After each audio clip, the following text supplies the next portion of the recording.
All right, folks, today I'm going to be covering your emergency kit for your vehicle.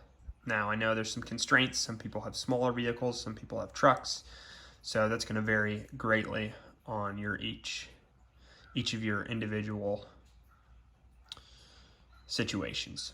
Me, I've got a Subaru Outback that has plenty of room. I don't have any kiddos or anything I'm dragging around, so I can have a pretty large box, which is right there. It's just a tough box. So, things to consider. Your vehicle, we already touched on that. Next thing that you want to think about is your AO specifically. So, me in West Virginia, it's, the temperature varies greatly. Right now, it's, January 1st, and it is still, 50s into the 60s on certain days, and then 30s, 20s, and it definitely can get down to 0 here in West Virginia, depending on where you're at. So you have to be prepared for your conditions in your area. Understanding that, know that this video is not going to be tailored for your individual situation. This is just me and my recommendations, things for you to think about. With that being said, let's get into it. So the first thing I've got here is clothing. This is cold weather clothing that I was issued for the most part, and it's now not in service. We changed colors, we've got extra stuff, so this is what goes in my car kit. Everything in this is synthetic, minus the blanket that it's on. We have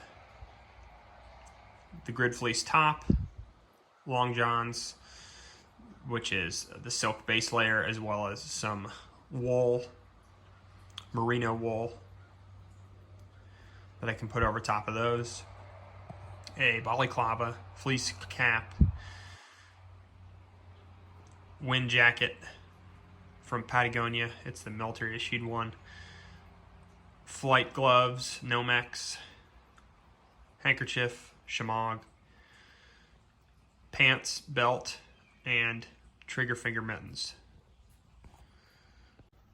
Next few items on the list is a old school fleece Army issued jacket with the corresponding Gore-Tex top and Gore-Tex pants.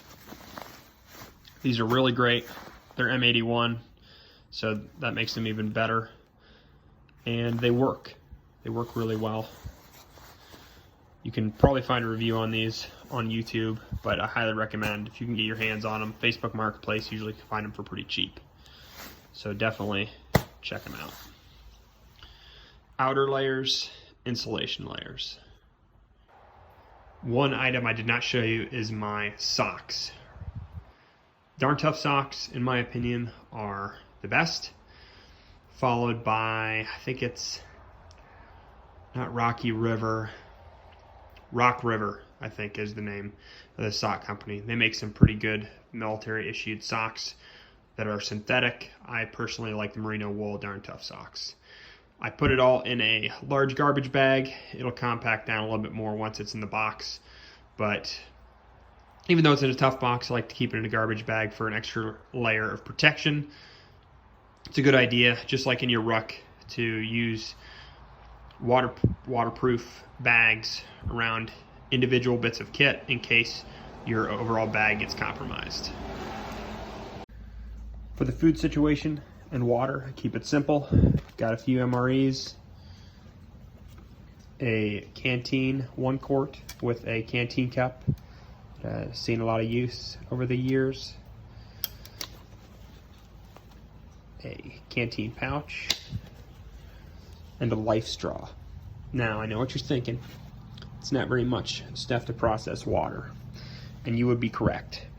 In the winter, if we've got a lot of snow, I can use this to boil snow or melt snow. This obviously I can use to drink with water that I collect with my canteen cup. And I also am going to have my survival tin pretty much on me all the time or in my vehicle that has water purification tablets in it as well. I have other means of purifying or filtering water, but it's not gonna always be in my emergency kit for my vehicle. The options I have here, like I've stated, life straw, boiling water, melting snow, and water purification tablets. And there is the chow. It'll keep you alive. All right, guys, so for the tools that I have here, keeping it pretty simple, I've got a Lifeline snow shovel. It is not the best snow shovel in the world, but it will definitely do you in a pinch, and it's pretty compact. Got a Fisker's Forester's axe, a pretty decent fire kit. It has matches, stormproof matches, 6 fire starting cubes, a lighter, and a moisture pack, so it doesn't get moisture in it. You've got 1 chem light there. Don't ask me why, it's just there. I can definitely use it though. It's a good thing to have in your kit. The Ziploc has hand warmers, like 3 or 4 trash bags, 2 different kinds, a Sharpie with orange duct tape, Mora knife, paracord, and work gloves. So here we have a few more tools, but they are kind of all in the signaling category for the most part, if I had to put them in a category. Everything from the Baofeng radio that has both a wall charger and a car charger, the notebook, blizzard blanket, signaling panel, the psychedelic colored vest, and the road flares, as well as the PT belt, can be used for signaling, leaving notes, protection from the weather, and listening to weather reports, as well as talking to other people in an emergency. This is a very minimal bit of recovery equipment. This is where I am lacking in my preparedness. I've got a air compressor that will take a while, but it definitely works. Just tested it out. That's a good note there to PMCS, pre-mechanical. Check your system. That's not what PMCS stands for, but my Army folks will know what that means. Tire plug is hugely important. Self-explanatory there, as well as your jumper cables. Do not forget those in your garage, like the guy did at the store that I met the other day. All right, folks, we're wrapping the video up here in just a moment.